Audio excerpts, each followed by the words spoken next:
Cette différence dans la conduite de la carrière entre les hommes et les femmes, je pensais que c'était un sujet qui s'éteignait au fur et à mesure où on avançait dans le cursus et dans le début de la carrière.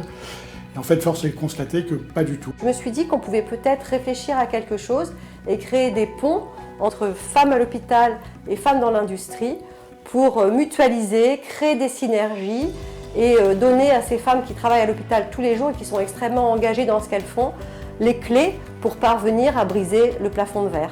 Je m'engage pour donner des aides à la santé pour que les ambitions et les rêves de mes filles qui ont aujourd'hui 5 ans et 8 ans ne soient pas un jour freinés par une société qui dicte, qui dirige et qui, dans mon domaine, qui soigne au masculin plus qu'au féminin.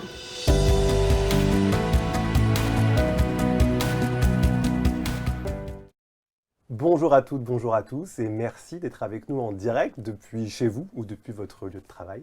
Je suis ravi d'animer le lancement de ce collectif Donner des aides à la santé qui s'est construit il y a quelques mois pour terrasser les inégalités femmes-hommes dans ce secteur de la santé et travailler particulièrement sur la féminisation des postes à responsabilité, donc dans ce secteur. Cet après-midi, on va surtout prendre conscience de l'ampleur de ces inégalités et vous le verrez grâce à un sondage inédit Ipsos que le collectif a initié, qui a été effectué auprès de 500 médecins partout en France, dans toutes les régions et dont on va tirer ensemble les enseignements avec mes invités. On parlera dans la deuxième partie de cette émission de la crise sanitaire que nous traversons et qui a un impact évidemment dans notre sphère privée, en tant que simple citoyen, citoyenne, mais particulièrement chez vous qui nous regardez, professionnels du secteur de la santé, on y reviendra. On essaiera aussi tout au long de ces échanges de réfléchir aux solutions, parce que c'est une chose de faire des constats, mais non, on a envie tous ensemble, de mieux appréhender ces inégalités pour mieux les régler. Et malgré les circonstances, j'aimerais que cette journée reste interactive, et vous qui nous regardez, je vous invite à nous apporter votre témoignage, ou plutôt, et aussi vos questions. Donc vous avez en haut à droite de votre navigateur, si vous regardez bien, une petite barre « Ask your question ». Je pense que l'anglais, là, ça devrait aller. Vous devez à peu près savoir de quoi il s'agit. Donc, posez-nous vos questions et on y répondra en fin d'émission. Et très important, si vous souhaitez apporter un témoignage assez sensible et que vous préférez rester anonyme, évidemment, vous pouvez, par exemple, inventer un prénom. Allez, sans plus attendre, je vous propose une première entrée en matière en images et on se retrouve juste après.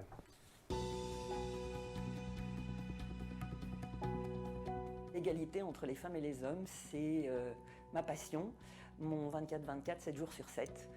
Je suis experte sur la thématique et donc j'ai été honorée qu'on vienne me demander d'apporter de l'expertise, de la connaissance. Ça fait 10 ans que je m'engage pour l'égalité professionnelle, 10 ans que je combats avec mes équipes pour que ce sujet soit un sujet partagé par tous. Je voudrais rendre hommage à toutes celles qui m'ont portée aussi et qui m'ont permis d'être aujourd'hui une médecin accomplie. Moi, j'ai la chance d'évoluer aujourd'hui dans une entreprise où des choses sont mises en place pour faire avancer l'égalité entre les femmes et les hommes. Et donc, pourquoi ces choses-là, ces outils-là, ne seraient pas aussi utilisés à l'hôpital au bénéfice des femmes médecins.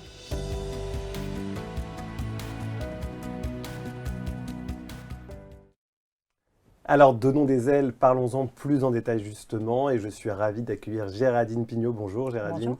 Vous êtes la présidente de l'association Donner des ailes, urologue et donc chirurgienne. Donc on dit bien chirurgienne. On peut le dire, oui. Je suis ravi. Vous exercez à Marseille. Pourquoi est-ce que vous êtes engagée au sein de ce collectif, Géraldine ? Alors, donner des ailes à la santé, moi j'ai trouvé que c'était un projet ambitieux parce que ça ouvre le débat sur une vraie problématique à l'hôpital qui est la problématique de la représentativité des femmes sur les postes décisionnaires alors que la profession médicale est déjà très largement féminisée. On a encore des stéréotypes de genre à l'hôpital et on a des femmes qui s'auto-limitent, qui s'auto-censurent et en parallèle on a des hôpitaux qui tardent à mettre en place des politiques volontaires d'égalité hommes-femmes. Très bien. Et quand est-ce que vous avez pris conscience, vous, en tant que médecin, de l'ampleur des inégalités ? Alors assez tardivement malheureusement parce que c'est souvent quand on prend un poste ou un rôle important dans la hiérarchie hospitalière ou quand on commencent à avoir un petit peu d'expérience, qu'on se retrouve le plus confronté à ces inégalités qui existent par ailleurs auparavant. L'initiative Donner des ailes à la santé, c'est justement essayer d'ouvrir des perspectives et de sensibiliser les plus jeunes générations à ce problème d'inégalité à l'hôpital et effectivement de faire avancer les choses et d'apporter le soutien aux jeunes générations quand elles en ont besoin. Alors justement, à ce sujet, est-ce que vous pouvez nous dire comment est né le collectif, qui en est à l'origine ? Alors le collectif, ce sont des femmes mais aussi des hommes qui sont tous acteurs de la santé et qui ont pour objectif de sensibiliser les décideurs sur les sujets d'égalité hommes-femmes avec des actions concrètes. Et vous allez voir, la première action concrète qu'on a menée au sein de ce collectif, c'est un baromètre avec Ipsos et Corinne et Astrid vont vous en parler avec des résultats qui sont très intéressants, vous allez le voir. Et ce baromètre, eh bien, l'idée, c'est de le renouveler chaque année pour essayer de voir comment les choses évoluent dans le temps. En bien, on espère. On espère. L'an prochain. Merci Géraldine. Je vous rappelle, si vous nous rejoignez, que vous pouvez poser votre question ou apporter votre témoignage en cliquant sur la petite barre Ask Your Question en haut de votre navigateur. Alors justement, on en parlait à l'instant, Donner des ailes a lancé une étude inédite dans toute la France auprès de 500 médecins. Et pour nous présenter la méthodologie, mais surtout les leçons de cette étude, je suis très heureux d'accueillir donc sur ce plateau Corinne Hirsch et Astrid Chevance. Bonjour mesdames. Bonjour. Bonjour. Astrid, vous êtes psychiatre et épidémiologiste. Je vous laisse donc nous présenter le contexte et la méthodologie de cette étude. Oui, merci Maxime. En effet, nous avons réalisé cette étude avec Ipsos en janvier dernier, janvier 2020. Nous sommes partis du constat suivant, la féminisation de la profession médicale. Et pourtant, seulement 16% des postes à responsabilité à l'hôpital sont occupés par des femmes, alors qu'elles sont 52% de médecins hospitaliers. Donc on a voulu comprendre en interrogeant les intéressés comment cela se faisait, qu'à mesure qu'on monte dans la hiérarchie, il y ait de moins en moins de femmes. Pour cela, nous avons donc interrogé un échantillon représentatif de 500 médecins hospitaliers, 230 femmes et 270 hommes. Et nous leur avons posé beaucoup de questions autour de plusieurs sujets. Le premier sujet, c'était l'équilibre entre le travail et les obligations familiales. Notamment la possibilité d'équilibrer en fait la vie privée et la vie professionnelle. Et sur ce point, on a trouvé que 47% des femmes qui avaient des enfants déclaraient vivre les contraintes familiales comme un frein à l'avancement professionnel. Elles souhaitent faire par exemple plus de gardes, puisque les gardes sont une source de revenus supplémentaires, ce qui est quand même important. Elles souhaiteraient avoir plus de responsabilités dans le management du service par exemple, ou participer à des réunions au niveau des organisations hospitalières, ou enfin faire plus de formation.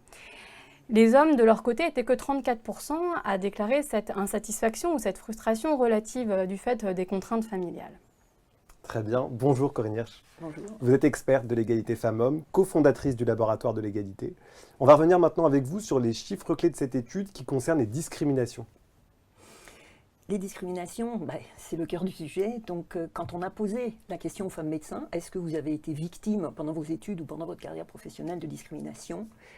87% des femmes médecins nous disent « oui, j'ai été victime de discrimination ». Donc la quasi-totalité. La quasi-totalité. Et parmi elles, 36% nous disent « oui, je l'ai vraiment vécu beaucoup ». Donc on est dans un phénomène de masse. On a posé aussi la question aux hommes. Est-ce que vous avez constaté les discriminations envers les femmes ? Et là, c'est très intéressant parce que les hommes voient les discriminations à 89%. Les hommes médecins le voient. Et ce qui est encore plus fort, c'est que 59% nous disent « oui, on voit que ça arrive souvent et très souvent ». Très bien. Astrid, juste un mot sur l'impact de ces discriminations sur la carrière des femmes médecins. Oui, alors sur la carrière des femmes, on s'est posé cette question. Il y a plusieurs moments dans la carrière médicale. Il y a un premier moment qui est étudiant, où les jeunes femmes sont uniquement sur les bancs de l'université, jusqu'à peu près 3e année de médecine. Il y a un deuxième moment qui s'appelle l'externat, où on est dans une sorte de mi-temps hospitalier et mi-temps à la fac. Et enfin, il y a le moment de l'internat, qui est le premier poste professionnel temps plein, où se joue beaucoup de choses dans l'orientation future. Est-ce que je reste à l'hôpital? Est-ce que je pars en libéral? Et c'est à ce moment-là, justement de l'internat que les femmes disent avoir subi le plus de discrimination, puisqu'elles sont 60% à le rapporter. Et en fait, ce chiffre très élevé de 60% se maintient derrière tout au long de la carrière. Donc c'est vraiment l'entrée dans l'hôpital, c'est cette institution-là en fait qui est vecteur de sexisme, beaucoup plus que les bancs de la fac où malgré tout, elle reste un tiers à dire avoir subi de discrimination à ce moment-là. Mais voilà, 2/3 des femmes tout au long de la carrière. Et pour revenir sur les discriminations, le type de discrimination dont les femmes disent qu'elles sont victimes, 66% pensent qu'elles sont désavantagées au moment d'être sollicitées pour des tâches de représentation professionnelle, par exemple être dans les CME à l'hôpital, enfin ce genre de choses, les commissions médicales. Commission médicale. D'établissement. C'est les instances de gouvernance partagée de l'hôpital. Ensuite, elles sont 58% à dire qu'on leur fait comprendre tout au long de leur parcours que si elles deviennent mères, si elles tombent enceintes, ça va être un peu plus compliqué pour elles et donc c'est très dissuasif. Ça met dans des positions de double lien entre une loyauté par rapport à sa famille et une loyauté par rapport à son travail. Et enfin, elles sont 42% à témoigner qu'on leur dit que les femmes ne sont pas faites pour les postes universitaires. Et donc on retrouve ça dans des chiffres où on n'a que 19% des postes de praticiens, de professeurs des universités praticiens hospitaliers, donc PUPH, qui sont tenus par des femmes. 19% aujourd'hui. Voilà, 19% aujourd'hui, alors qu'on rappelle, 52% des médecins à l'hôpital sont des femmes, et que près de 70% des étudiantes en médecine sont des femmes. 7 étudiants sur 10 aujourd'hui en médecine sont des étudiantes. Au début du cursus, oui, et sur la suite, c'est une majorité de femmes aussi, plus de la moitié des étudiants en médecine sont des femmes. Corinne, le collectif n'a voulu éluder aucune question et dans cette étude, s'est posée aussi la question des comportements et des violences sexistes. Est-ce que vous pouvez nous en dire un mot ? Oui, alors je vais revenir d'un cran et puis compléter un peu ce que disait Astrid aussi par rapport aux discriminations, parce que je pense qu'il y a un lien aussi avec le sexisme. On l'a vu en fait dans les chiffres qu'elle a présentés, il y a 2 axes vraiment de discrimination. Il y a le registre de la dévalorisation professionnelle et il se passe quelque chose là de particulier parce qu'on ne voit pas ça dans d'autres univers professionnels. Et le sujet de la maternité, est vraiment aussi un cœur important et avec, on le verra, des verbatim en ayant discuté avec un certain nombre de médecins dans le comité de pilotage. C'est le sujet numéro 1, mais avec du coup le lien justement avec le sexisme, c'est que on entend des verbatim qu'on n'entend pas en entreprise, du genre, voilà, quand on annonce une grossesse, le médecin ou le chef, ou la chef d'ailleurs, parce que ce n'est pas propre aux femmes ou aux hommes, on s'entend dire, tu peux encore avorter. Et ça participe de la violence, ça participe de ce qui se passe du sexisme. Alors justement, quand on rentre dans les chiffres, voilà, 82% des femmes médecins ont déjà été victimes de comportements sexistes ou de harcèlement. Donc plus précisément, ce sont des propos choquants, des gestes inappropriés, et je pense qu'autour de la grossesse, il se passe pas mal de choses. Et ensuite, dans la partie physique, 32% des femmes nous disent qu'elles ont déjà été victimes de gestes ou d'attitudes à connotation sexuelle, voire d'attouchement. Donc là, on est dans un registre très, très particulier. Si on rentre dans le détail, je ne sais pas où sont les slides, mais elles doivent être quelque part. Elles y sont. Vous les voyez à la maison. Voilà, si on rentre dans le détail, 64% sont du registre de propos sur l'apparence, et ça, on le connaît, les femmes sont toujours attaquées sur leur apparence, leur physique, leurs vêtements, enfin, il y a toujours des choses, voilà, les tenues, etc. On retrouve cette injonction à l'incompétence, pratiquement, puisque 57% nous disent qu'elles subissent des propos sur leurs compétences. Et ensuite, tout le reste, on revient à ces questions assez sexualisées, donc 50% des questions intrusives sur la vie sexuelle et la vie privée, 32% les gestes à connotation sexuelle, 31% de comportements intrusifs, c'est-à-dire intrusifs pour obtenir un 06 ou pour obtenir un rendez-vous. Donc on sent qu'il se passe des choses, on en parlera peut-être, et 24% des pressions carrément pour obtenir des faveurs sexuelles. Ces chiffres, ils sont vraiment importants, sachant que dans les études de sexisme qu'on a, on sait qu'à 90%, les femmes et les hommes dans le monde de l'entreprise nous disent le sexisme, ça a un impact sur la confiance en soi. Ça déstabilise le travail des personnes qui le subissent. Et du coup, je me suis posé la question, mais quid de la sécurité à l'hôpital ? si les gens sont si déstabilisés, si les femmes médecins sont déstabilisés. Et puis je terminerai là-dessus, parce que je me suis posé encore les questions, et puis voilà, on entend, c'est l'esprit potache, c'est l'esprit de salle de garde, et donc moi je pose la question, sans sécurité personnelle, comment on peut évoluer sereinement dans son métier, dans sa carrière. Et pour compléter, on rappellera que la plupart des qualifications dont vous parliez à l'instant, Corinne, sont des délits, c'est-à-dire que ça relève du pénal, ça veut dire que les sanctions, ce sont des amendes, mais c'est aussi de la prison et de la prison ferme. Personne n'est à l'abri. Aujourd'hui, de plus en plus de femmes portent plainte, même si malheureusement les plaintes ne vont pas toujours au bout. Mais il faut quand même rappeler qu'un comportement déplacé, souvent, on parle de cette terminologie, mais souvent c'est un outrage sexiste et c'est une qualification pénale. Donc attention, il faut bien savoir ce qu'on fait parce que derrière, des sanctions peuvent tomber. Donc merci pour ces constats et pour ces études. Astrid, maintenant, est-ce qu'on pourrait dire un mot des mesures à prendre? Quelles solutions on pourrait mettre en avant pour que ça change? Oui, effectivement, comme on l'a dit en introduction, on n'a pas seulement sondé les personnes sur le témoignage par rapport aux violences sexistes ou discriminations, on leur a aussi demandé quel type de mesures elles attendaient de la part des hôpitaux, des directions hospitalières et même d'un point de vue d'un engagement politique plus sociétal. Donc on a proposé une liste de mesures, à peu près une douzaine de mesures, et puis les personnes ont pu classer par ordre d'importance celles qu'elles jugeaient prioritaires. Ce qui arrivait en premier, autant pour les femmes que pour les hommes, c'était prévoir les remplacements systématiques des congés maternité. En effet, c'est la grossesse et puis l'accueil d'un petit enfant. C'est un moment de la vie des femmes qui est tout à fait incompressible. En France, le temps de sortie du travail est relativement court par rapport à d'autres pays. Et donc, ce n'est pas un temps qu'il est souhaitable de raccourcir, tant pour la santé des mères que pour la santé de leurs enfants. Et donc, quand on laisse vacant une place hospitalière, c'est-à-dire qu'un médecin s'absente pendant 4 voire 6 mois, si on prolonge en congé parental, ce qui est légal, eh bien, les patients ne sont pas soignés. Donc, ça pose des problèmes de conscience pour les femmes médecins, de se dire, mais si je pars, mes patients que je suis, je les mets en danger parce que je ne suis plus là pour les soigner. Donc, ce non-remplacement systématique des congés maternité, c'est à la fois mettre les équipes soignantes en difficulté, mettre une mauvaise ambiance entre collègues, mais c'est aussi mettre en danger les patients. Et donc ça, il y a un engagement politique fort et un engagement en termes de ressources humaines aussi fort de la part des hôpitaux à mettre en place de façon urgente, parce qu'avec la féminisation massive de la médecine, on va se retrouver dans des situations extrêmement difficiles. Le deuxième point qui arrive, c'est les politiques engagées à l'intérieur de l'hôpital. Donc 66% des femmes et 65% des hommes, donc à peu près à la même proportion, veulent qu'une politique en matière de sexisme et de violence soit très ferme en fait, avec des mesures où on puisse déjà avoir quelqu'un pour nous entendre lorsqu'on subit ça, pour recevoir cette plainte, pour ne pas la banaliser, et ensuite voir des mesures concrètes être mises en place, tant de prévention déjà dans un premier temps, et aussi des sanctions qui peuvent être mises en œuvre.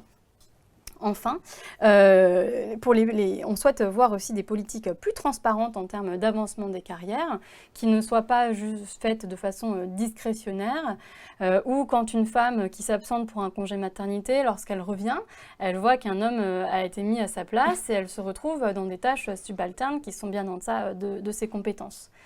Voilà, donc pour conclure, les résultats de cette étude que nous avons menée, l'heure n'est plus à faire des constats, à sensibiliser. Enfin, je pense que ce soit dans le domaine de la santé ou ailleurs, on sait que les discriminations professionnelles existent, on sait qu'elles sont particulièrement fortes et violentes chez les femmes médecins. Les mesures que l'on demande potentiellement, c'est de remplacer les congés maternité pour que la grossesse ne soit plus un frein à la carrière médicale, que cette question des discriminations soit prise en compte à la fois au niveau des directions hospitalières, du corps professionnel médical et aussi au niveau des ministères des tutelles. Et enfin, de prendre aussi en charge les conséquences psychosociales des violences sexistes, de la souffrance au travail. Et on sait que chez les médecins, les burn-out sont par exemple extrêmement prévalents, beaucoup plus que dans d'autres professions. Et donc donner des ailes à la santé se donne cette tâche justement de favoriser la mise en place de laboratoires qui pourraient tester au niveau de quelques hôpitaux pilotes ce type de mesures et pour pouvoir les étendre dans un second temps. Très bien, merci à vous deux. Alors, moi aussi, j'ai parcouru cette étude, il y a quand même des chiffres qui m'ont sauté aux yeux.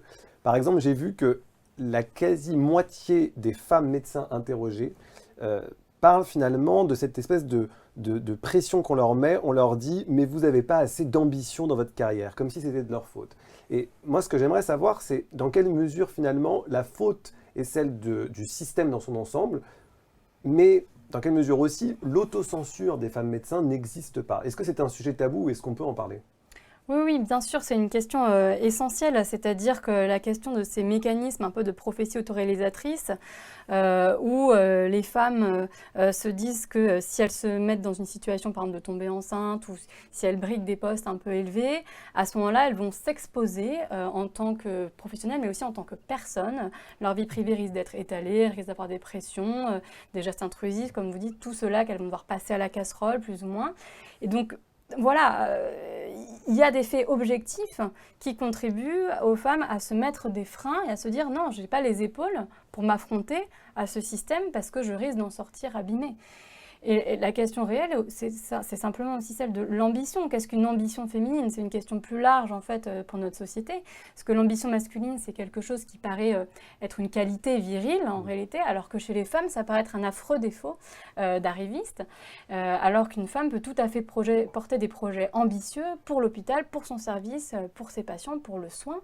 Et que c'est à nous, femmes, de développer cette culture de l'ambition entre nous, déjà dans le domaine de la santé, mais plus largement dans le domaine des responsabilités dans la société française. Et je rappelle à celles qui nous regardent que le collectif Donner des ailes à la santé, c'est ça aussi. C'est-à-dire c'est donner une énergie et une envie de se réunir et d'échanger autour de ces problèmes, de confronter aussi les situations, d'avoir des rôles modèles pour pouvoir et pour permettre surtout aux jeunes femmes médecins de voir leur carrière décoller. Complètement. Merci beaucoup Astrid. Corinne, j'avais une autre question. Vous qui connaissez bien l'ampleur des inégalités femmes-hommes au laboratoire de l'égalité, j'ai quand même été assez stupéfait par l'ampleur des violences, et pas seulement des violences, aussi des inégalités de manière générale dans le secteur de la santé. Est-ce qu'on peut parler vraiment d'une spécificité de la santé dans tout le paysage socio-professionnel? Écoutez, on est en train de le découvrir. On est en train de le découvrir, donc c'est déjà un atout énorme que cette étude ait pu montrer ces statistiques. Maintenant, le collectif va travailler. Je crois que ce qu'on découvre, enfin, en allant vraiment dans le détail de tous les chiffres, j'ai l'impression que l'hôpital est à 20 ans de retard, en gros, par rapport à la prise de conscience qui a eu lieu en entreprise. Donc, alors, évidemment, c'est un frein, mais ça peut être aussi une opportunité parce que, du coup, l'hôpital peut peut-être bénéficier de tout ce qui a été fait dans le monde de l'entreprise et éviter peut-être des travers qu'on peut sentir poindre, notamment par rapport à oui, mais finalement, en fait, les femmes médecins, elles ne font pas carrière parce qu'elles n'ont pas d'ambition. Je rappelle qu'il y a 20 ans, on a fait cette erreur dans le monde de l'entreprise. C'est qu'on s'est dit, oui, si les femmes ne sont pas dans les postes à responsabilité, c'est qu'elles ne connaissent pas les codes, elles ne font pas assez de réseau, elles ne connaissent pas le leadership. Voilà. Alors, on les a formées et j'ai participé à ce système pendant 10 ans. On a fait des programmes de booster le leadership des femmes. Et puis, 10 ans après, on s'est rendu compte que les stats n'avaient pas beaucoup bougé. Et c'est là qu'on s'est dit, il faut peut-être qu'on mette la caméra en zoom arrière et qu'on réfléchisse d'un point de vue organisationnel. Qu'est-ce qui se passe? Et c'est là où je suis presque inquiète. Regardez, ça me donne la chair de poule parce que j'ai l'impression que l'institution hospitalière n'est pas tout à fait prête à envisager globalement de se regarder en tant que structure et en tant que système, vous l'avez dit tout à l'heure. Or, nous savons aujourd'hui que c'est un sujet systémique qu'il faut prendre par plein d'angles. Donc, on voit que la grossesse est un sujet, mais j'espère qu'on ne va pas tomber sur, pendant 10 ans, ne s'occuper que du sujet de la maternité et de la grossesse. C'est un enjeu énorme et beaucoup plus important qu'ailleurs.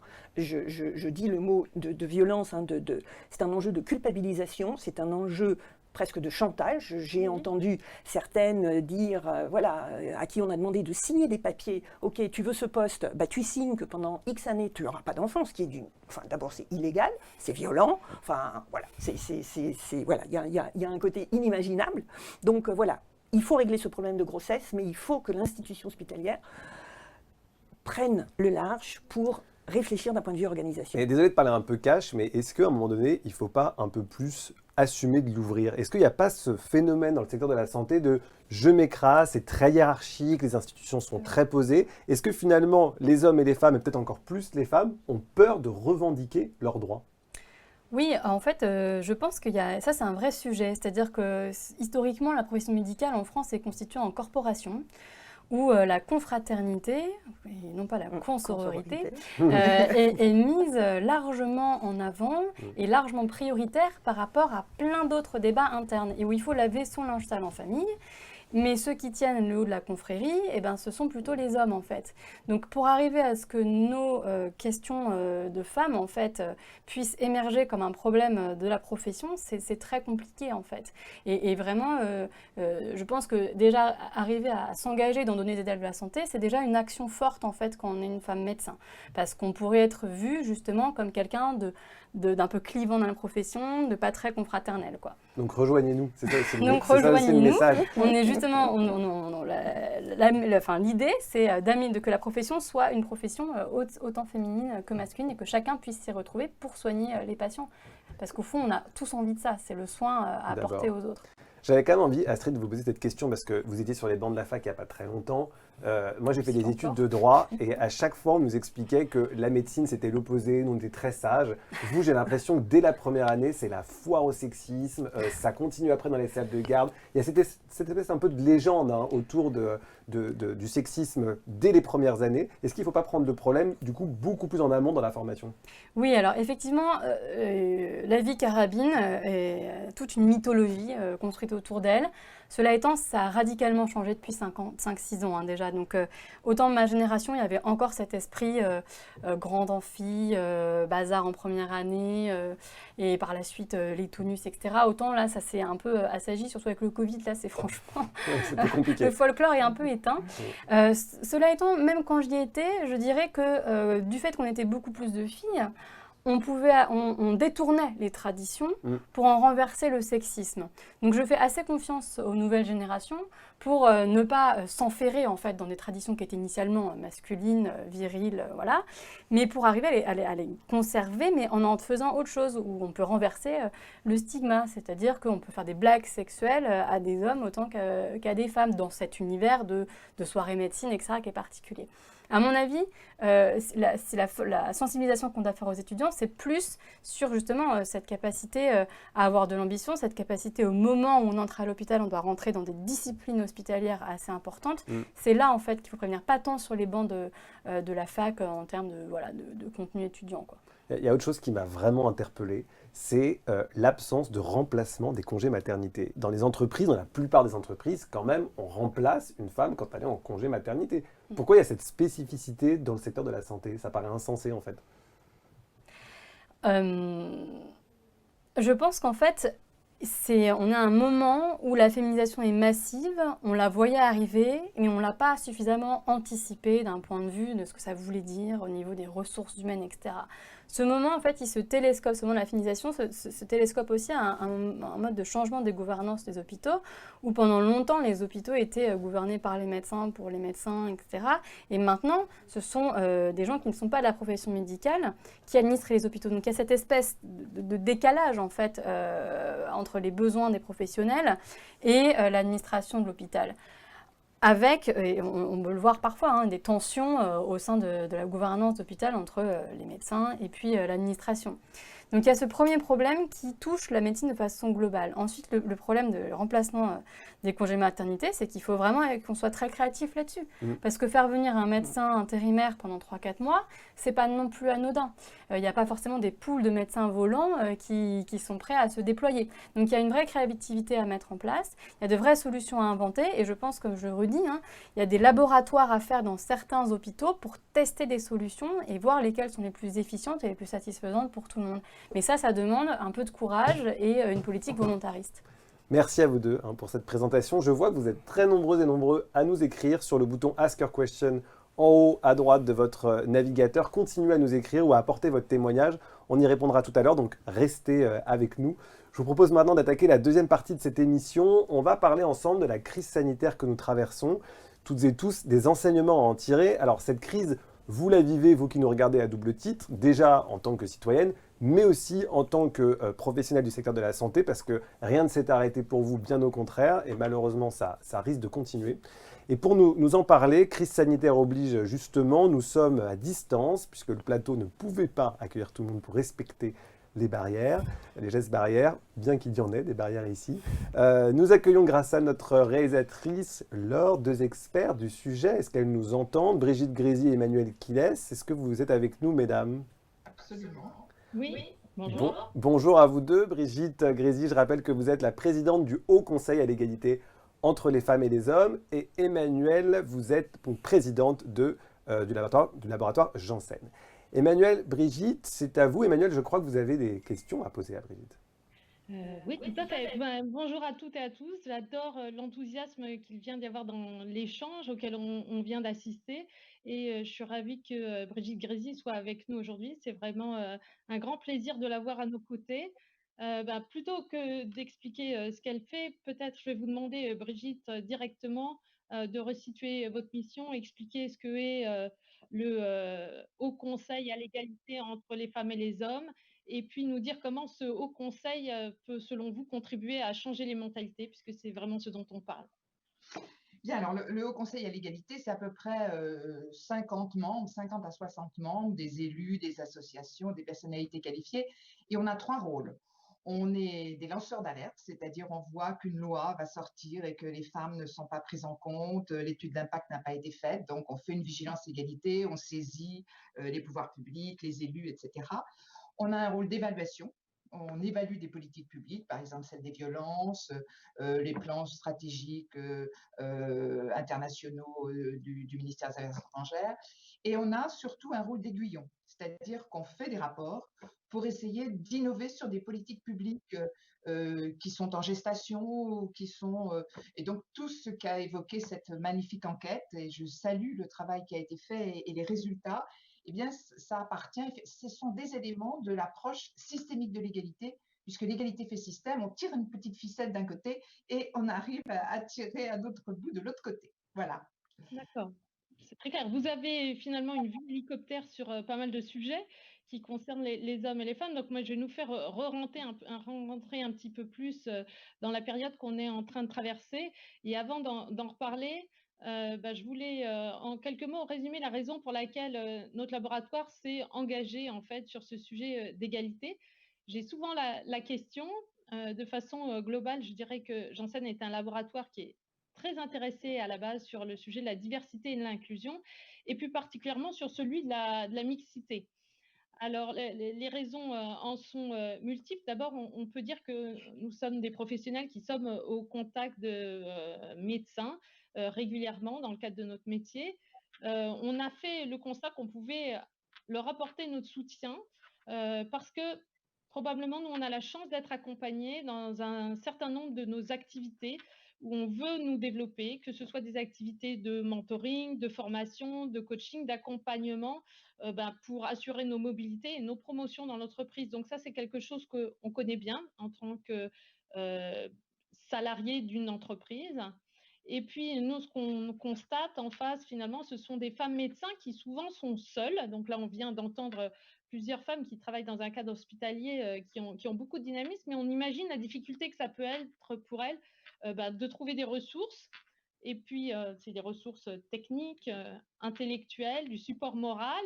On imagine la façon dont elles doivent développer, puiser en elles une certaine volonté, contourner les difficultés auxquelles elles font face.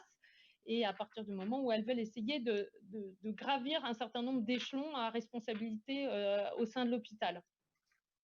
Alors, ça a été évoqué aussi, je pense que la façon dont les études de médecine sont organisées et l'internat et les travaux de recherche, en fait, ne sont pas non plus des choses qui sont faites pour faciliter leur parcours. Donc, c'est des choses qu'on voit qui sont très différentes de ce qu'on vit dans le secteur privé.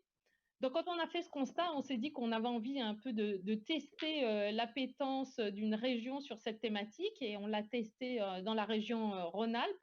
L'attente était réelle, les besoins extrêmement importants, et on a senti à travers, suite à un colloque qu'on a organisé, qu'il pouvait probablement être intéressant de porter le sujet au niveau national.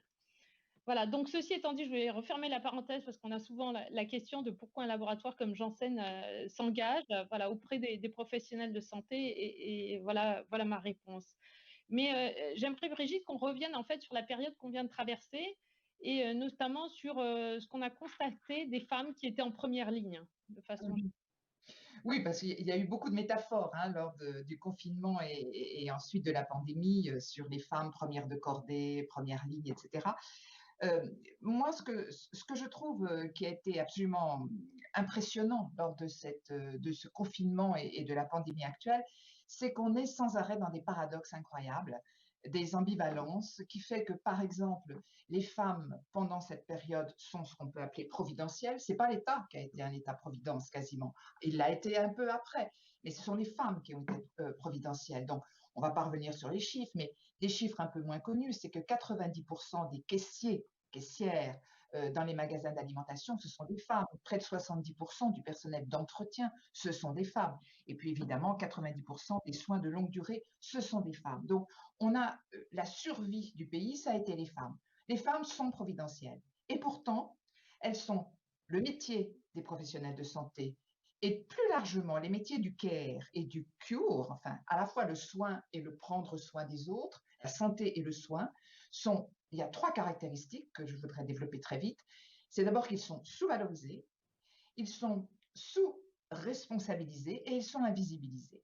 Alors, sous-valorisés, ça c'est vraiment quelque chose qui est à prendre en compte et qui n'est pas pris en compte aujourd'hui. Parce que les primes, ça a été très bien, les primes qui ont été attribuées. Mais le fond du problème, c'est que, en fait, dans la pesée des métiers, c'est-à-dire en quelque sorte la réalisation, l'établissement des minima, des salaires minima, eh bien, les critères de prise en compte pour établir en quelque sorte le financement qu'on va accorder à tel ou tel métier sont biaisés, c'est-à-dire que les métiers majoritairement féminins sont moins valorisés que les métiers majoritairement masculins.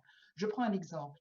Les infirmières de bloc opératoire, infirmiers et infirmières, 85% c'est des femmes. Les techniciens informatiques niveau 2, 88% c'est des hommes. Eh bien, si on prend un diplôme équivalent, ce sont dans la même filière de classification des emplois, administratifs et soignants, eh bien, il y a à peu près 10 à 20 points d'écart, alors qu'ils ont quasiment le même niveau de diplôme, on les prend à la même année d'expérience. Pourquoi dans un cas on a l'informatique, dans l'autre le soin? Quelle est l'utilité sociale? Quelle est la difficulté technique de ces deux métiers? Il n'y a rien à faire, il y a des écarts très importants.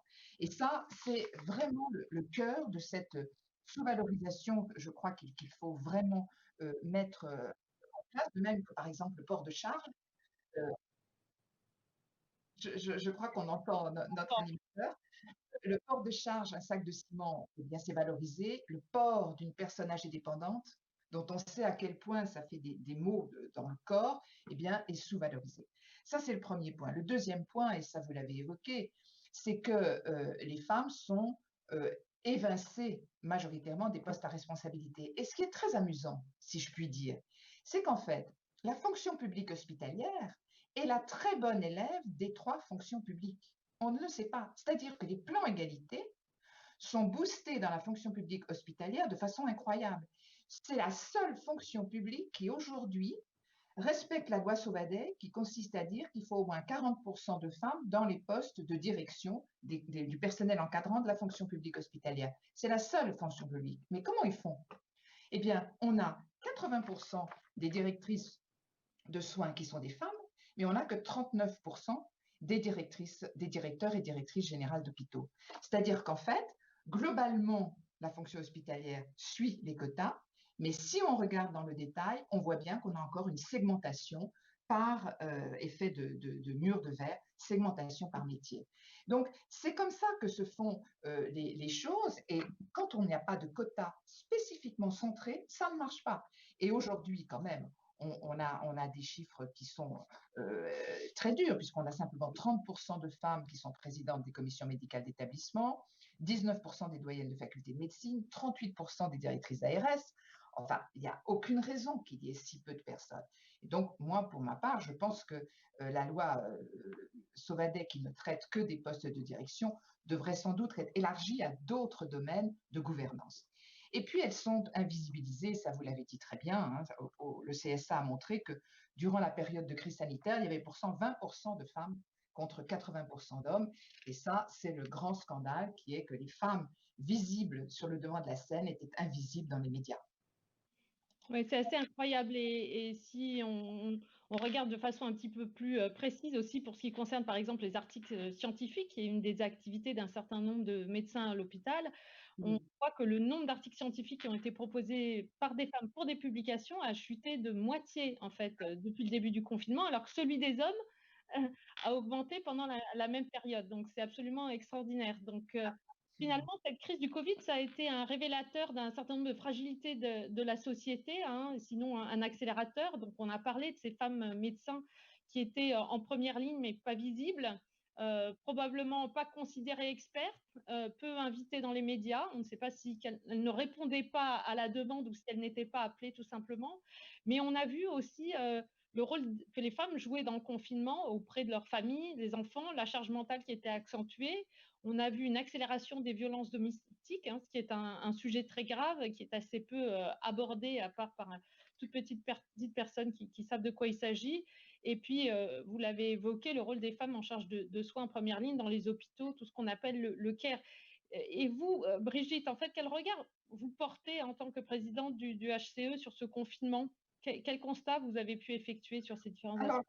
Comme vous l'avez dit très bien, le confinement, ça a été une sorte de laboratoire in vivo des rapports sociaux de sexe.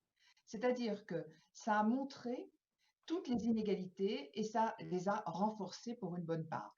Alors, la première chose, c'est effectivement tout ce qu'on a appris sur le télétravail, hein. Sur le télétravail, il y a eu des inégalités constatées de très grande importance, puisque les femmes n'arrivaient pas à trouver non seulement leur espace, mais aussi leur temps. Ce n'était pas seulement trouver une chambre à soi à la Virginia Woolf, hein, c'était vraiment trouver la seconde qui pouvait nous permettre de travailler. Et ce que vous avez dit sur les travaux des chercheurs, c'était pareil, c'est-à-dire que les femmes, elles avaient majoritairement, et ça a été prouvé, elles avaient le soin des enfants, le soin domestique, le soin scolaire, la charge mentale du logiciel et la charge, en quelque sorte, vous savez, ce grand écart que l'on fait, où on s'occupe de quelque chose, mais on voudrait pouvoir travailler et on ne peut pas parce qu'on n'a pas l'espace et on n'a pas le temps.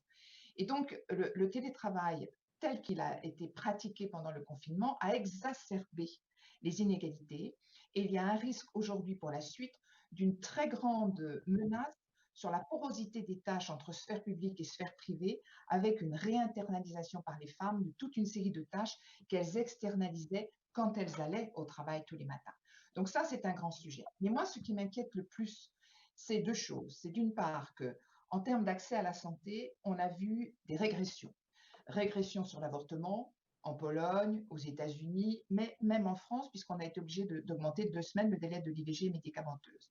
Le cancer du sein a été moins dépisté. La charge mentale et les dépressions au niveau justement lié à ce confinement s'est accentué. Et les violences, 30% de plus de signalements. Donc ça, on a un gros problème sur la santé des femmes et qui se poursuit. Et par ailleurs, il y a encore une fois ce paradoxe, c'est-à-dire qu'on avance dans une société masquée et sans contact, c'est notre société masquée sans contact, et un nombre incroyable de femmes, et notamment des femmes un peu précaires, sont dans les métiers du lien et du contact. Et des études montrent qu'il va y avoir à peu près 20 millions d'emplois qui vont être perdus dans les mois à venir. Ces millions d'emplois perdus, ce sont des emplois de femmes. Et aujourd'hui, on a à peu près dans le monde 740 millions d'emplois informels qui sont occupés par les femmes. Et donc, on a, avec cette crise, une accélération sans précédent de la transition numérique qui va éliminer de façon drastique les métiers du contact et du lien qui sont tenus par des femmes. Et moi, je pense que ça, c'est le sujet très lourd, très, très lourd en termes de formation. Et là encore, il faut y mettre le paquet. Il faut y mettre le paquet pour mettre justement des objectifs chiffrés de progression et mettre les femmes là où il faut. Donc, autrement dit, il y a vraiment une sorte d'exacerbation des inégalités. Mais quand je vous parlais des médias, 20%, il faut le référer aux chiffres actuels. À France Télévisions, on est à peu près à 35% d'expertes. Et Sur France Télévisions pendant la crise, 20%. C'est dire le poids du sexisme. Et comme l'a très bien dit les intervenantes précédentes, le sexisme crée une disqualification des femmes, d'une part, et une auto-disqualification des femmes. Il y a un effet d'éviction et il y a un effet d'auto-éviction. Il y a ces deux mouvements. Et le sexisme est extrêmement fort dans notre société. Dans les enquêtes que moi j'ai faites au sein du Conseil supérieur de l'égalité professionnelle, 80% des femmes avaient dit avoir été victimes de sexisme. Donc, on est là dans des chiffres à peu près comparables. Mais les formes de sexisme sont sans doute différentes. Et je crois que peut-être qu'on va évoquer un peu les leviers d'action. Mais les leviers d'action, c'est évidemment travailler sur les quotas. Il n'y a pas moyen d'avancer pour maintenir les femmes au poste de responsabilité si on ne travaille pas sur des quotas et on les élargit. C'est de travailler sur l'égal-conditionnalité. Aujourd'hui, on injecte des milliards dans l'économie sans aucune contrepartie. Il faut des contreparties égalitaires et environnementales, évidemment. Et il faut travailler sur l'articulation des temps de vie. Et il faut travailler sur la lutte contre le sexisme. Et la lutte contre le sexisme, on peut avoir une entreprise égalitaire, on peut avoir un hôpital avec des femmes, des cadres dirigeantes à égalité ou très nombreuses. Si on ne travaille pas spécifiquement sur le sexisme, c'est-à-dire tous ces faits, gestes, etc., qui peuvent aller du sexisme ordinaire en passant par le harcèlement sexuel, l'agression sexuelle, voire le viol, si on n'a pas des politiques centrées sur cela, alors on n'y arrivera pas. Merci mesdames, merci d'avoir participé à cette émission. Combattre le sexisme ne se fera pas sans les hommes, je crois que ça a été dit pendant cette émission, et tout le monde sera d'accord avec ça. Et je vous propose d'écouter le message d'un homme engagé, Jean-Yves Blais, oncologue, président d'Unicancer et parrain de Donner des ailes, qui a voulu nous exprimer les raisons de son soutien. On l'écoute. Bonjour, je m'appelle Jean-Yves Blais, je suis oncologue médical, je travaille au Centre de lutte contre le cancer de Lyon, le Centre Léon Bérard. Je suis directeur général de ce centre, également président de la fédération Unicancer, la fédération des centres de lutte contre le cancer français, 18 centres sur l'ensemble du territoire national. Alors j'ai choisi de m'engager auprès de l'association Donner des ailes à la santé, car dans la société en général, on peut que constater qu'il n'y a pas assez de femmes qui occupent des postes visibles, dans des responsabilités importantes, et c'est vrai dans tous les domaines, et c'est également vrai à l'hôpital, et ce, avec le grand paradoxe que 80% des postes hospitaliers sont occupés par des femmes, dans tous les secteurs d'activité, administration, infirmière, médecin, direction également. Donc 80% des salariés sont des femmes et on se dit qu'il faudrait qu'il y ait plus de femmes qui soient représentées à des postes de direction. Alors c'est un travail sur lequel on s'est engagé de longue date collectivement, et c'est vrai que le milieu professionnel s'y prête pour trouver des talents et des compétences qui permettent de positionner nos collègues féminines dans des positions de direction. On observe que les choses évoluent, et il est vrai que de longue date, dans les milieux médicaux et soignants, le pourcentage de femmes qui exercent une activité professionnelle a favorisé une équité peut-être plus que dans d'autres secteurs. Mais pour autant, il faut continuer à travailler dans cette direction et à faire bouger ce plafond de verre. Et c'est un plafond de verre qui est compliqué à faire bouger, parce que multiples contraintes liées par exemple au congé maternité qui les oblige à transférer une partie de leur activité pendant quelques temps sur des choses très importantes. Et évidemment, dans ces conditions-là, sur le plan professionnel, ça peut avoir un impact. Donc, on fait le constat qu'il faut faire bouger les lignes, qu'il faut proposer des solutions innovantes pour permettre aux jeunes femmes et aux femmes à toutes les étapes de leur carrière de pouvoir obtenir ces positions et les occuper et les diriger, et avoir ainsi tout le loisir de procurer toute leur expérience, leur savoir-faire, leur expertise complémentaire d'expertise masculine dans tous les postes, et notamment dans les postes de direction. C'est l'objectif de cette association, Donner des ailes pour la santé, et je suis très heureux d'y être associé et de pouvoir contribuer à son action. Merci de votre attention. Et on le rappelle, hein, le collectif Donner des ailes, c'est un collectif qui est ouvert à toutes les actrices, mais aussi à tous les acteurs de santé et surtout de bonne volonté pour faire bouger les mentalités. Merci pour ce message, Jean-Yves Blais. Nous sommes en lien, je crois, avec Chrysoula Zakharopoulou. Madame la députée, est-ce que vous m'entendez? Oui. Bonjour, vous êtes gynécologue et députée européenne, très engagée sur cette thématique de l'égalité entre les femmes et les hommes. Merci d'être avec nous. Est-ce que déjà, tout simplement, en tant que médecin, vous pourriez nous donner votre témoignage sur ce que vous percevez des inégalités dans le domaine de la santé, vous à titre personnel ou au cours de votre carrière? Alors, tout d'abord, merci beaucoup, Maxime. Ça me fait plaisir de se voir après beaucoup des années. J'ai un très, très bon souvenir de vous et de la campagne qu'on a menée ensemble pour l'endométriose. Et je ne sais pas, je vous écoutais, c'était vraiment très intéressant. Et je pensais, où à la fin il y a plus de sexisme, en politique ou à l'hôpital public?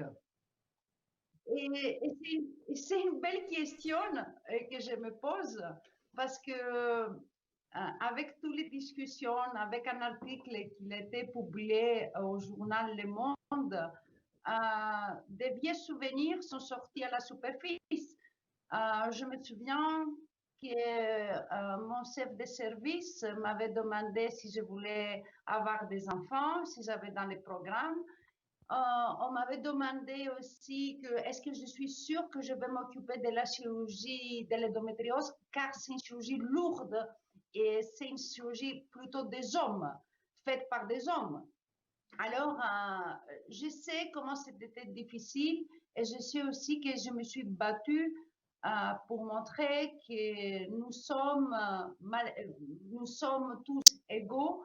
Je ne sais pas si j'ai réussi, mais quand même, j'ai cherché toujours à sensibiliser les femmes internes de choisir la chirurgie, par exemple, parce qu'elles l'aiment. Et il ne faut pas avoir peur parce que ce sont des femmes et c'est sûr qu'elles vont le réussir. Maintenant que femme politique, Madame la députée, est-ce que vous pouvez nous rassurer sur le fait que peut-être au niveau européen, des initiatives de concert ont lieu ou même sont en préparation pour essayer d'endiguer ces inégalités? Est-ce que ça se joue aussi au niveau de l'Europe? Oui, bien sûr, au niveau européen, il faut parler par exemple, avant la crise de Covid, il avait une sensibilité énorme sur les questions de l'égalité. Peut-être parce que beaucoup de parlementaires, nous sommes de nouveaux, nous sommes des personnes qui viennent de la société civile et une féminisation aussi au niveau du Parlement européen. Et alors, oui, c'est vrai que la présidente de la Commission, Madame von der Leyen, a mis les standards très haut. Elle a parlé qu'une des priorités, ça va être, par exemple, l'équilibre de la vie professionnelle et la vie personnelle. Autre discours, c'était sur la question des violences faites aux femmes. Une fois qu'on a vécu le Covid, et il faut que je dise aussi aujourd'hui qu'on parle beaucoup des plans de relance. Et ces plans de relance, nous, en tant que députés européennes, nous avons insisté, on insiste qu'il faut que ce soit un plan de relance conçu aussi par des femmes et il faut que ce soit aussi un plan de relance inclusif. Optimiste, Madame la députée. Bien sûr, je suis optimiste parce qu'il faut voir les pas qu'on a fait les dernières années. Je pense que les choses ne sont pas optimales et on partage tous le même avis. La question, c'est comment on peut aider. Moi, aujourd'hui, en tant que parlementaire européenne, je cherche à pousser l'égalité. On a une nouvelle stratégie qui sera discutée sur les questions de l'égalité, on parle des violences faites aux femmes, il y a une sensibilisation générale et je trouve aujourd'hui que tous les pays européens sont en train de suivre et de suivre ces mouvements. Et bien sûr, il y a des choses qui ne sont pas faites, mais je préfère être optimiste et voir tout ça qu'on a obtenu et qu'est-ce qu'on peut faire pour changer les choses. Très bien. Merci, merci d'avoir été avec nous, Madame la députée. À très bientôt. Merci. Merci encore. Alors, il est temps maintenant, chères téléspectatrices, ou plutôt auditrices, puisque vous êtes plutôt derrière votre écran d'ordinateur, de répondre à vos questions. Alors, il y en a beaucoup, et elles sont très différentes. Je vais entrer dans le vif du sujet avec une première question pour vous, Astrid. C'est Marilyn qui nous la pose, et qui concerne les violences. Bonsoir. Comment un environnement de travail aussi sexiste pourrait prévenir l'absence de dérives sexistes avec les patientes? Ça, c'est un sujet très lourd. Oui, en effet, et c'est un sujet extrêmement important et c'est aussi le nerf de la guerre. Effectivement, donner des aides à la santé se concentre sur le bien-être des professionnels femmes à l'hôpital dans un premier temps, mais on voudrait aussi s'étendre aux autres professions de santé. Et évidemment, la question du type de soins apportés aux patientes est très importante. Quand on est soignant, on fait ce métier par choix et on fait un métier difficile qui consiste à porter les souffrances d'autrui.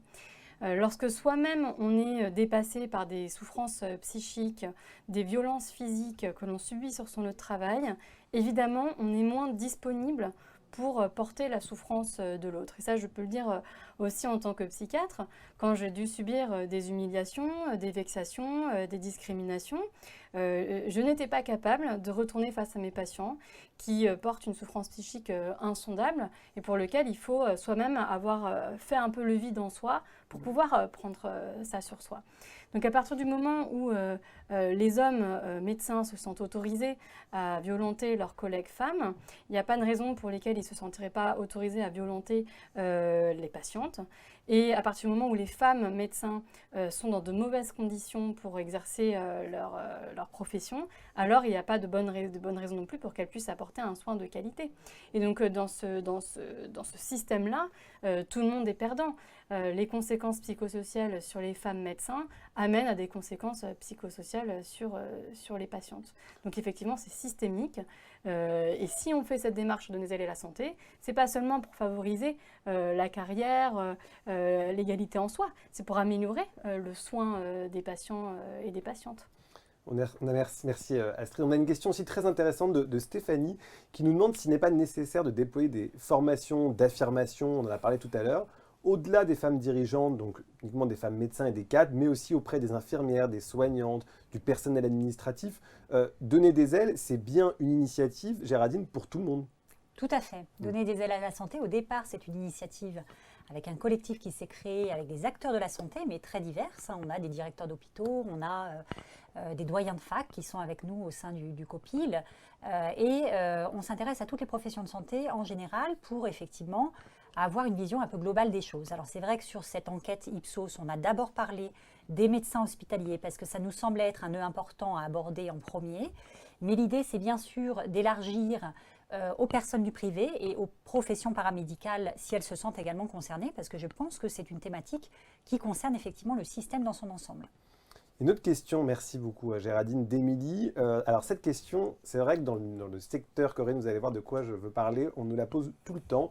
Comment faire pour arriver, donc c'est Émilie qui nous la pose, pour arriver à une tolérance zéro en matière de sexisme et de violence, sans pour autant brider les relations femmes-hommes? Il y a toujours cette espèce d'imaginaire, mais en même temps, il faut y répondre, que tout va s'arrêter, la drague va s'arrêter, les relations vont être épouvantables entre les femmes et les hommes. Qu'est-ce que vous pouvez répondre à ça? C'est la question qu'on a dans les dîners en ville. On ne peut plus draguer, on ne peut plus rien dire, on ne peut plus faire un compliment. Voilà. Et puis, quand on approfondit, en fait, on sait tous et toutes où est la barrière, où ça bascule. Les hommes nous le disent très bien, que ce soit dans les enquêtes quantitatives ou entre copains et copines lorsqu'on discute, ou dans les entretiens qualitatifs. Oui, on sait quand il y a malaise. Et ce qui est très intéressant aujourd'hui, c'est que l'enjeu et c'est pour ça qu'on avait appelé notre chapitre « Briser l'omerta ». L'enjeu, c'est de libérer la parole. Là, on sent quand même qu'il y a du lourd, hein. On sent quand même qu'il y a une cocotte minute, là, bien serrée. Là, le couvercle, il est bien serré. Et on sent que si les ailes de la santé arrivent à enlever le petit bouchon de la cocotte minute, ça va donner de l'énergie. Et puis, il y a libérer la parole des témoins. Et c'est là où les hommes ont un rôle à jouer. Quand on assiste à une scène de sexisme, par exemple. Quand on assiste. Et là, on fait des formations, j'en ferai une d'ailleurs demain dans une entreprise, où on libère justement cette légitimité à pouvoir intervenir de la part des témoins.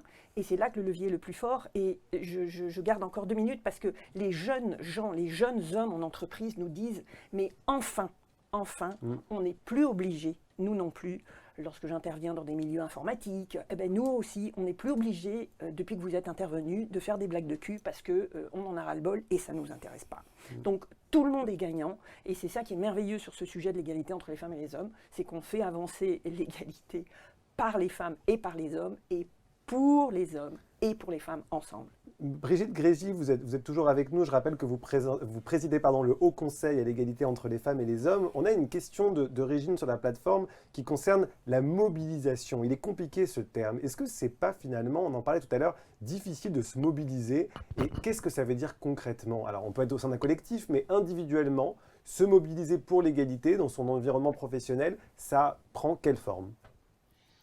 Mais c'est une très bonne question parce qu'en fait, l'égalité ou la lutte contre le sexisme se joue toujours à 2 niveaux, c'est-à-dire au niveau individuel et au niveau collectif. Si on dit simplement au niveau individuel, allez, oser avoir de l'ambition, oser être chef, on culpabilise les gens et finalement on n'arrive à rien. Et si on joue uniquement au niveau collectif, on oublie justement toute la question du ressenti qui, avec MeToo, a été en quelque sorte, a constitué l'allumage c'est pas une libération de la parole, c'est les mots qui sont enfin écoutés des femmes. Donc, je pense que se mobiliser seul, c'est impossible, évidemment. Et donc, d'où l'importance des réseaux de femmes, d'où l'importance de donner des ailes à la santé, d'où l'importance aussi à chaque fois de ne pas considérer qu'il faut être uniquement entre femmes cadres, mais qu'on a un devoir dans tous les réseaux de femmes de s'occuper aussi de celles qui ne sont pas les premières de cordée, mais de celles qui sont ou les très jeunes, ou les plus précaires, ou celles qui sont alors en but au biais de sexe les plus durs et au sexisme le plus dur, c'est-à-dire on a une obligation de tendre la main et de faire en sorte, parce que les femmes en dehors des réseaux sont souvent des femmes précaires qui ne sont même pas défendues non plus par des organisations syndicales. Donc voilà, je pense qu'il faut à la fois travailler sur soi pour se dire que d'une certaine façon, il y a des tas de techniques de formation pour essayer de travailler sur soi pour laisser libre cours à son ambition.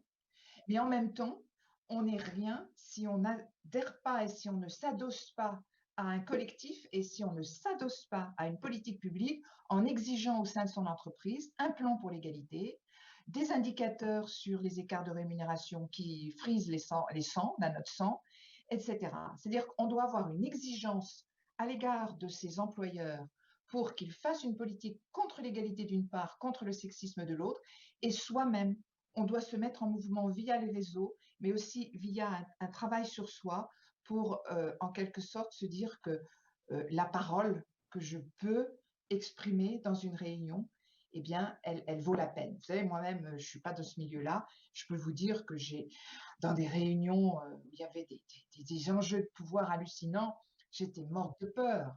Eh ben, il y a des trucs, quoi. C'est bien, mais parfois on a tout simplement besoin d'aide. C'est aussi pour ça que le collectif Donner des ailes s'est créé et je pense que désormais il sera sollicité. Mais on a une question quand même très concrète de Corinne qui nous demande à l'hôpital si on est victime de discrimination, d'une remarque sexiste, voire même d'agression sexuelle, vers quelle personne on peut immédiatement se tourner?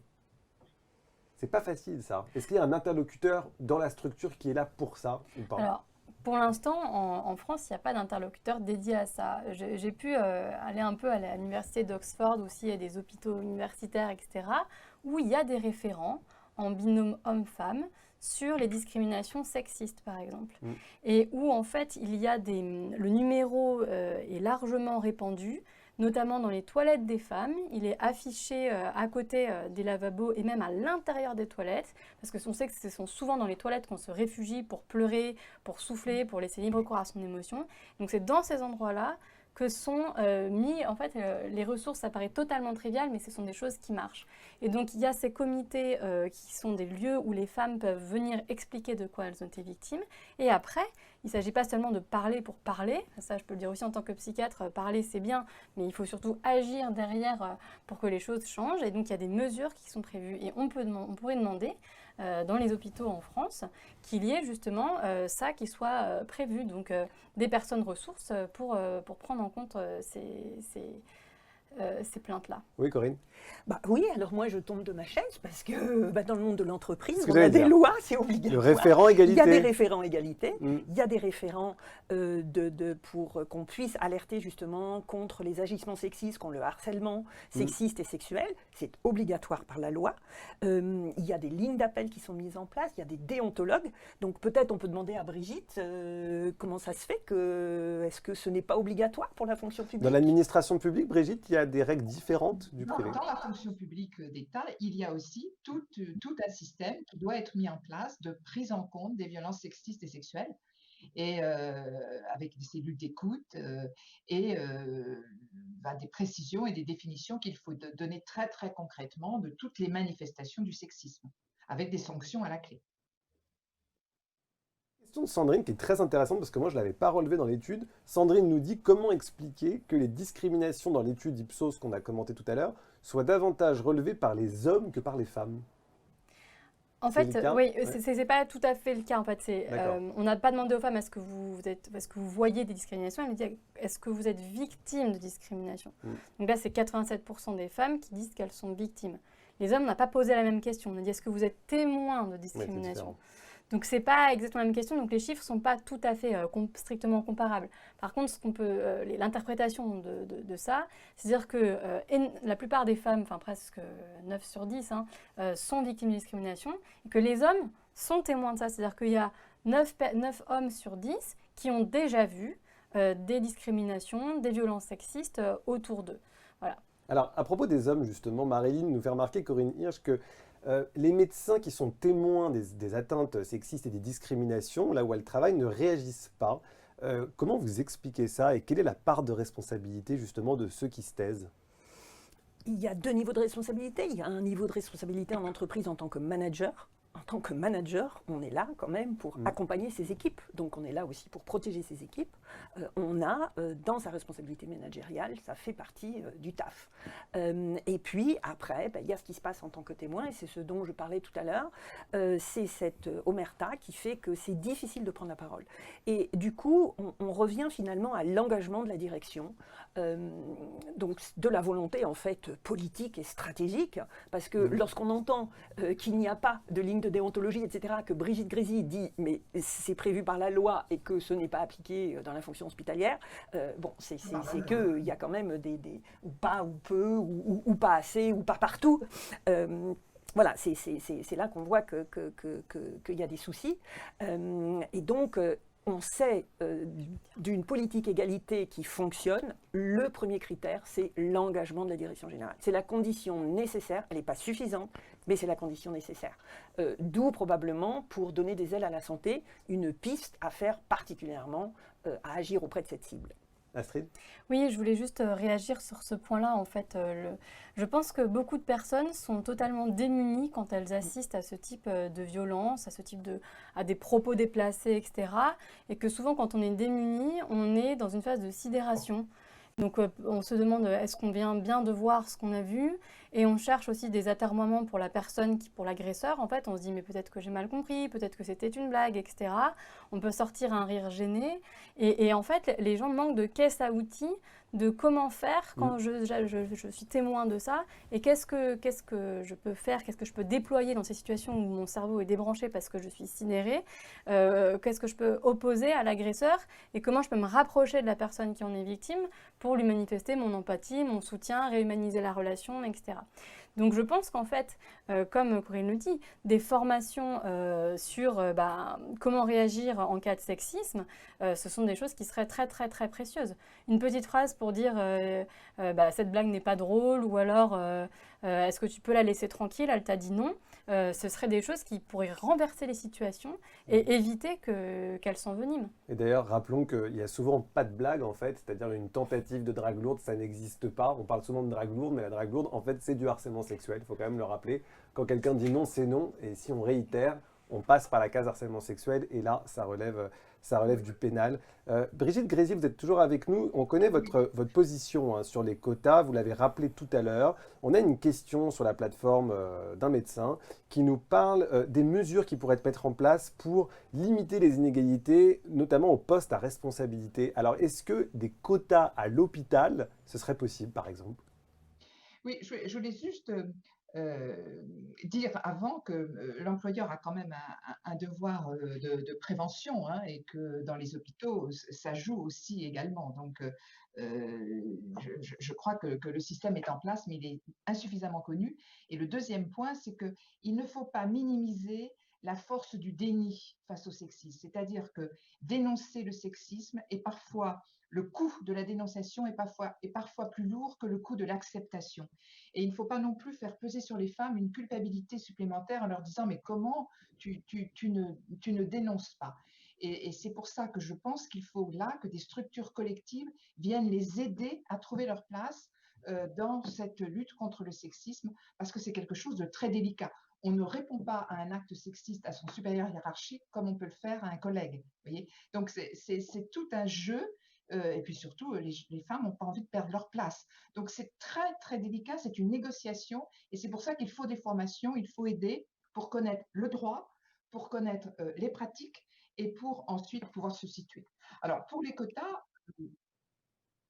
pardon? Oui, pardon, je vous relançais.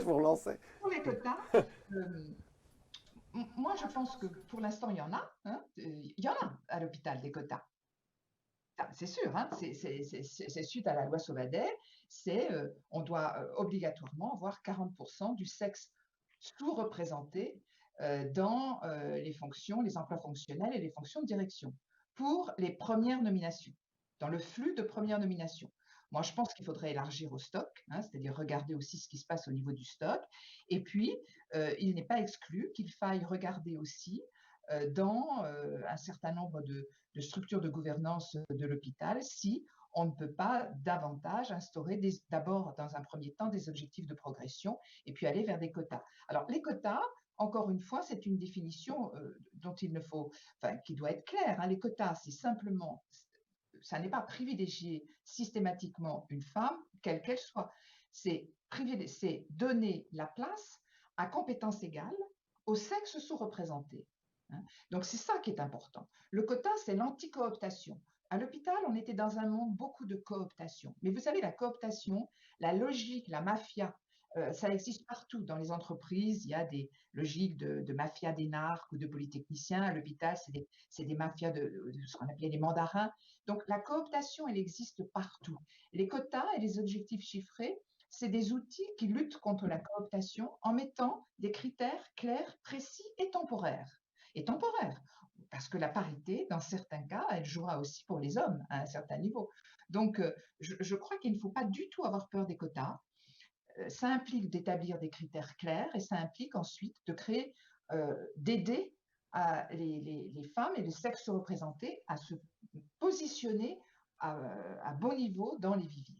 Mais Brigitte, vous êtes d'accord quand même qu'il y a un vrai sujet culturel autour des quotas. C'est-à-dire qu'on ne peut pas se cacher derrière notre petit doigt. Contrairement aux États-Unis ou en Angleterre, je suis persuadé qu'il y a beaucoup de gens qui nous regardent, qui ne veulent pas entendre parler de quotas.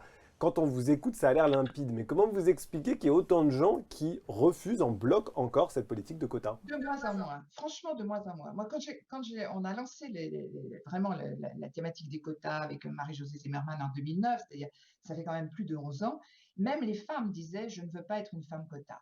Je n'entends plus une seule femme dire « je ne veux pas être une femme quota ».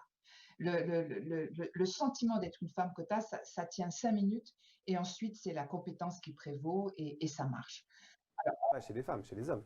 Chez les hommes qui décident encore aujourd'hui. Il y avait chez les femmes, hein, je ne veux pas être une femme alibi. Bon, on avait ça, on l'a plus. parce qu'elles ont compris que de toute façon, la porte était fermée et que le quota, c'est la clé qui ouvre la porte. Donc, on passe par là. Du côté des hommes, on entend, c'est pas fair play, etc. Mais la cooptation, c'était des quotas déguisés, c'était des quotas non dits.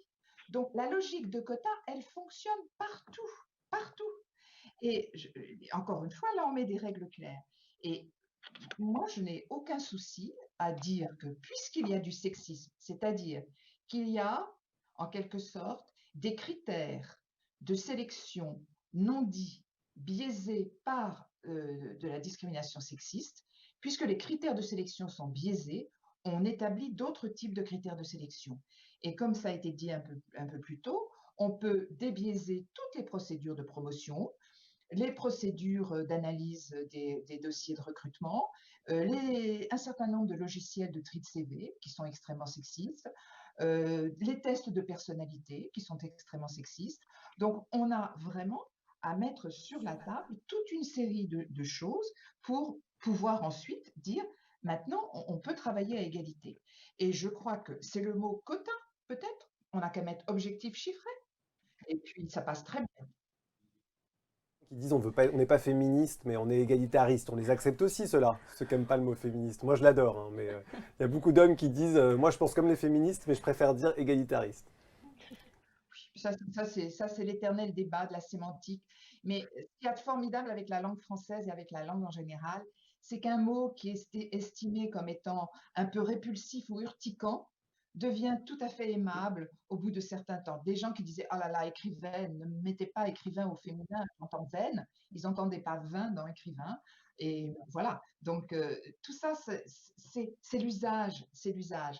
Et pour que l'usage avance, on a besoin de l'aider avec des procédures un peu contraignantes pour promouvoir la culture de l'égalité qui met un temps fou. Parce que les résistances à l'égalité sont énormes, évidemment. En parlant d'écrivaine, moi je vous conseille de lire l'écrivaine Brigitte Grésy qui a écrit des excellents livres chez Albin Michel qui sont tout le temps sur mon bureau et que je consulte fréquemment. Voilà. Merci Brigitte. J'ai une question quand même pour terminer pour Emmanuel Quilès. Emmanuel, je rappelle que vous présidez Janssen France, donc vous venez du milieu de l'entreprise, vous y êtes en ce moment même, je crois que vous êtes dans votre bureau. La question des violences sexistes et des discriminations, on en a beaucoup parlé à l'hôpital. Vous connaissez bien le secteur de la santé. Est-ce que vous, en tant que chef d'entreprise, dans le privé, est-ce que c'est différent? Est-ce que vous souffrez encore de ce problème chez vous et plus globalement dans le secteur de l'entreprise?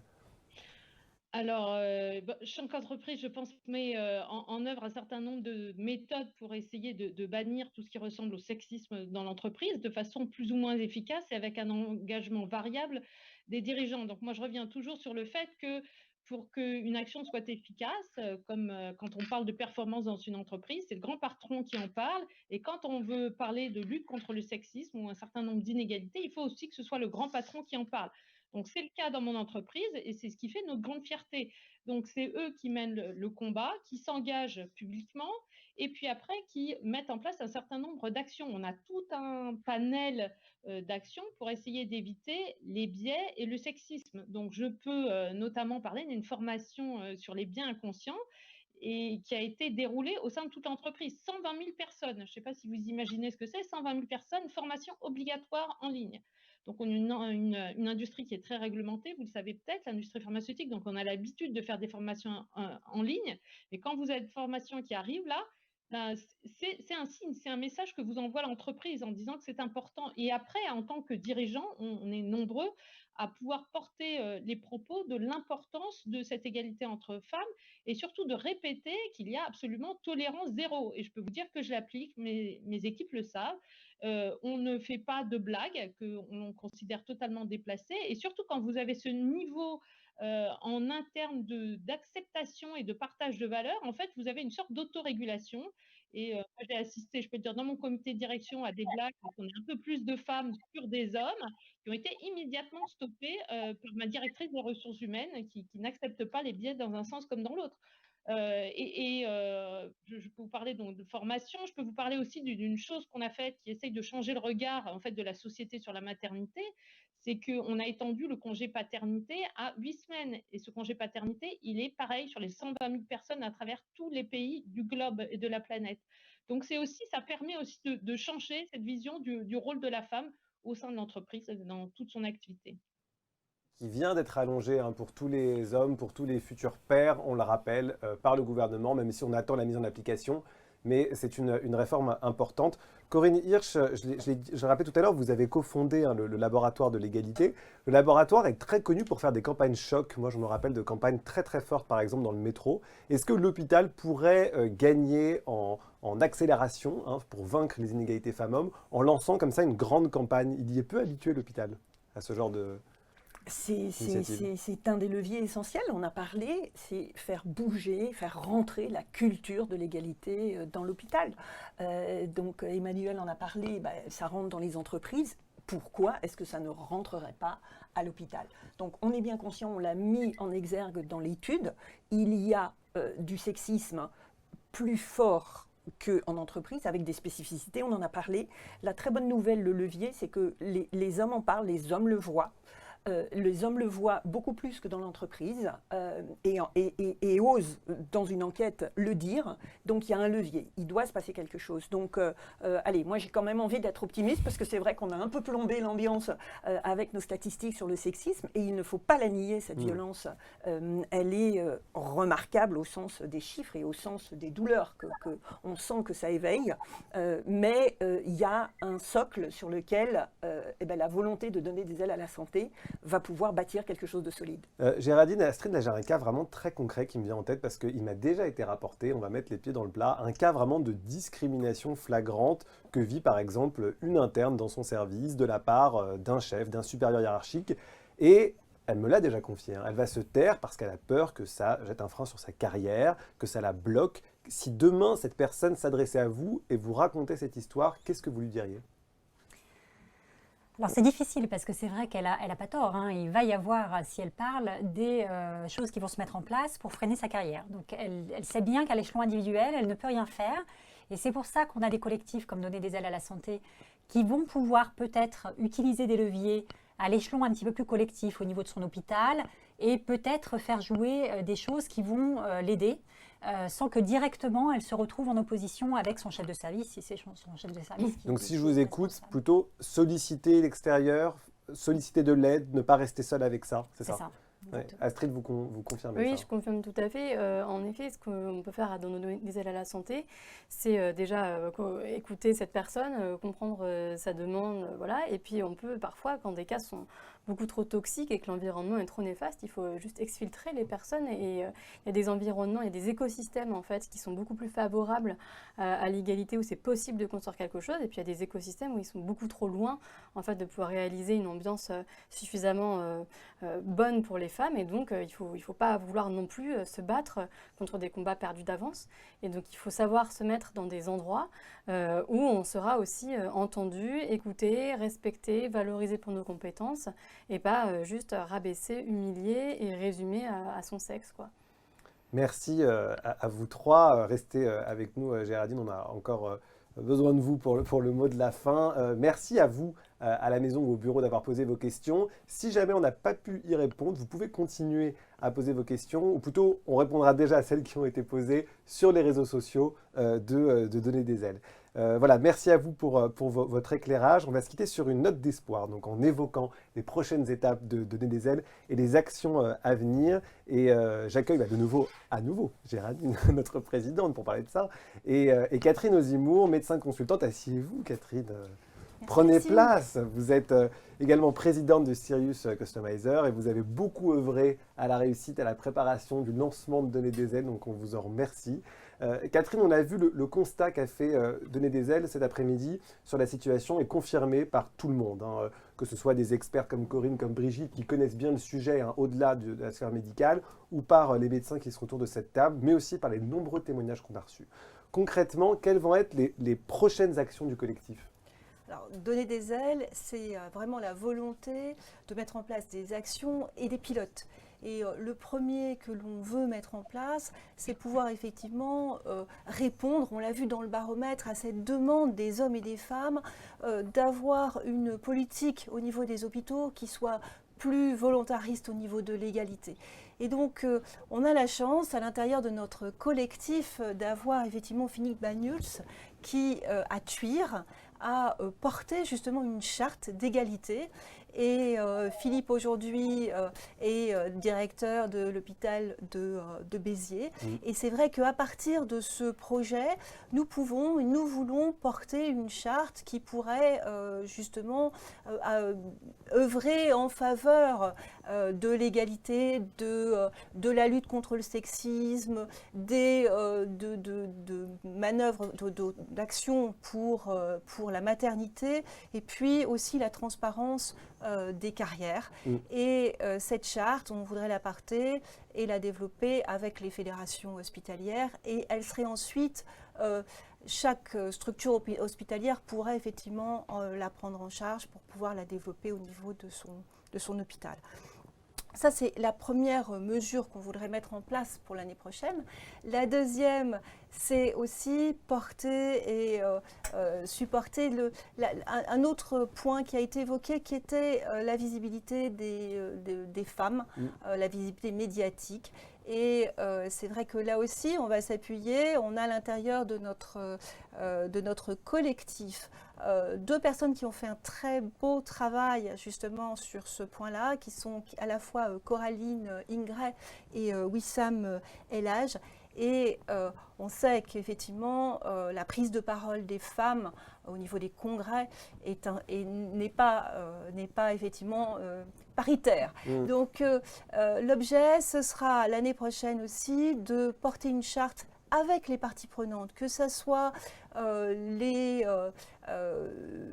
organisateurs de congrès, les conseils scientifiques, les sociétés savantes, pour qu'on aille justement vers une égalité de prise de parole. Et puis, un troisième point qui sera effectivement aussi très ambitieux l'année prochaine, c'est de pouvoir avoir un événement physique qu'on voudrait être au milieu, dès qu'on pourra effectivement compte tenu des conditions sanitaires, mais qui pourrait réunir les hommes et les femmes pour continuer effectivement sur ce débat, mais permettre aussi de pouvoir faire des ateliers, de parler de coaching, de parler aussi de réseau, parce que ça, c'est aussi une des réponses très pratiques. Je vois Corinne hocher la tête, mais très pratique sur la façon dont on va pouvoir développer tous ensemble effectivement cette égalité. Merci beaucoup Catherine Géraldine. Pour conclure, une question à trous pour vous. Vous diriez que donner des ailes à la santé sera une réussite si... Je dirais si les hommes s'engagent aussi pour plus d'égalité, parce que finalement, on l'a vu, ce débat sur l'égalité homme-femme, il bénéficie à tout le monde. Il bénéficie aux femmes, mais aussi aux hommes, aux patients, on l'a dit. On parlait tout à l'heure de transparence des carrières, c'est des choses qui sont également importantes pour que les hommes puissent progresser. Et donc, on a tous envie d'avancer dans le même sens pour l'égalité, pour les carrières et puis pour une meilleure qualité de vie à l'hôpital, tout simplement. Il y a d'autres messages d'espoir et d'encouragement dans la profession. On a envie de les écouter et je vous propose justement de les écouter en images.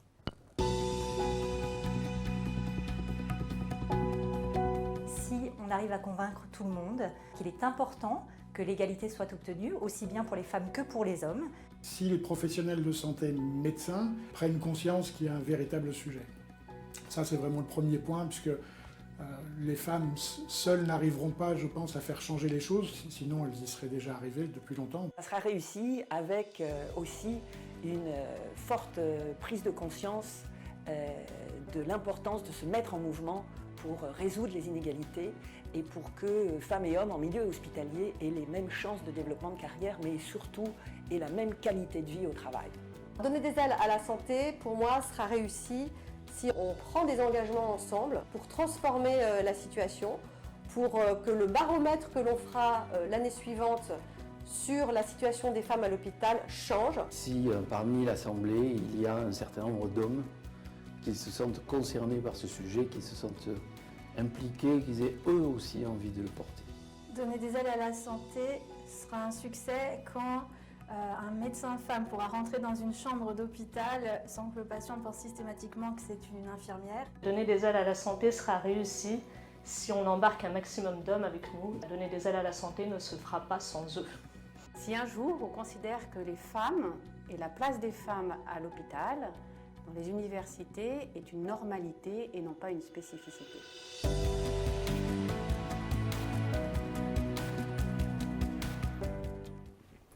Voilà, quelques notes d'espoir. Merci à vous toutes. Merci d'avoir permis la réussite de ce lancement, de donner des ailes. On vous souhaite vraiment le meilleur pour que ça bouge enfin. Et merci vraiment pour vos interventions et pour vos analyses. Je vous rappelle, vous qui nous regardez, que ce lien, cette émission, elle est vraiment précieuse. Si vous l'avez pris en cours de route, si vous pensez que ça peut intéresser des gens autour de vous, partagez le lien de l'émission par mail, sur les réseaux sociaux, par pigeon voyageur, bref, utilisez tous les moyens, mais partagez cette émission parce qu'elle va continuer à exister pendant des mois, on ne l'efface pas. Tout ça était vraiment la première date et le début d'un long parcours pour donner des ailes. Voilà, merci à vous de nous avoir suivis, très bonne soirée et vive l'égalité.